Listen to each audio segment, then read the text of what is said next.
नमस्कार, मैं रेणु कुमारी, आप देख रहे हैं public Asia news channel. Nehru को लेकर हाल ही में केंद्रीय गृह मंत्री अमित शाह ने सोमवार को राजस्थान के जोधपुर में चुनावी रैली को संबोधित करते हुए कांग्रेस के पूर्व प्रधानमंत्री जवाहरलाल नेहरू पर अमित शाह ने अपने बयान में पंडित नेहरू की सबसे बड़ी गलती बताते हुए काफी कुछ कहा था।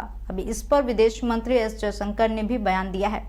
विदेश मंत्री एस जयशंकर ने मंगलवार को पूर्व पीएम जवाहरलाल नेहरू पर निशाना साधा और दावा किया कि पाकिस्तान के कब्जे वाले कश्मीर, पीओके तथा चीन द्वारा भारतीय क्षेत्र के कुछ हिस्सों पर कब्जे जैसी समस्याओं के लिए अतीत की गलतियां जिम्मेदार हैं। संयुक्त राष्ट्र सुरक्षा परिषद में भारत को स्थायी सदस्यता की पेशकश किए जाने के समय इसके रुख का जिक्र करते हुए जयशंकर ने दावा किया कि एक समय था जब देश के प्रथम प्रधानमंत्री नेहरू ने कहा था कि भारत बाद में, चीन पहले, लेकिन मौजूदा दौर में हम भारत पहले की बात कर रहे हैं।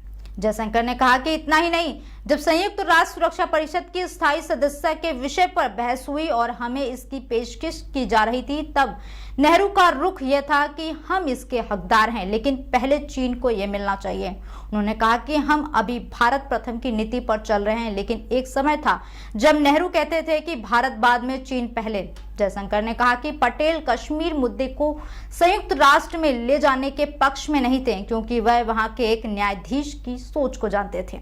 आपको बता दें, हाल ही में अरुणाचल प्रदेश पर चाइना की दादागिरी पर विदेश मंत्रालय के रणधीर जायसवाल ने कल करारा जवाब दिया था और कहा था कि चीन भारतीय राज्य अरुणाचल प्रदेश में स्थानों का नाम बदलने की अपने मूर्खतापूर्ण कोशिशों पर कायम है। हम इस तरह की कोशिशों को दृढ़ता से नकारते हैं। मनगढ़ंत नाम निर्दिष्ट करने से ये सच्चाई नहीं बदलेगी कि अरुणाचल प्रदेश भारत का एक अभिन्न और मुख्य हिस्सा है और हमेशा रहेगा।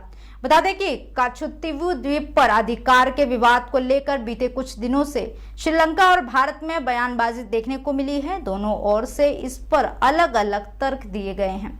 इसके बीच श्रीलंकाई अधिकारी इस द्वीप से लगातार भारतीय मछुआरों को गिरफ्तार कर रहे हैं। श्रीलंका का कहना है कि भारत ने 1974 में ही काच्छुत्तिवु द्वीप मछली पकड़ने के अधिकार को छोड़ दिया था। इसके बाद 1976 में इस मामले पर समझौता हुआ, जिसमें स्पष्ट रूप से कहा गया है कि काच्छुत्तिवु द्वीप मछली पकड़ने का अधिकार श्रीलंका को होगा। पिछले कुछ दिनों से भाजपा नेता काच्छुत्तिवु द्वीप को श्रीलंका को सौंपे जाने के मुद्दे पर नेहरू और इंदिरा गांधी के नेतृत्व वाली पूर्ववर्ती कांग्रेस सरकारों पर निशाना साध रहे हैं। इस पर उधर विदेश मंत्री एस जयशंकर ने दावा किया कि इंदिरा गांधी के नेतृत्व वाली कांग्रेस सरकार ने 1974 में काच्छुत्तिवु द्वीप श्रीलंका को दे दिया था और इसे छिपा कर रखा था। जयशंकर ने दिल्ली स्थित बीजेपी मुख्यालय में प्रेस कॉन्फ्रेंस के दौरान ये दावा किया था।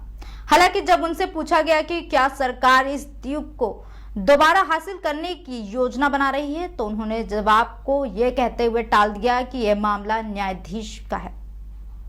आपका इस पर क्या विचार है, हमें कमेंट बॉक्स में जरूर बताएं। साथ ही ऐसी तमाम जानकारी के लिए देखते रहें पब्लिक एशिया न्यूज चैनल। नमस्कार।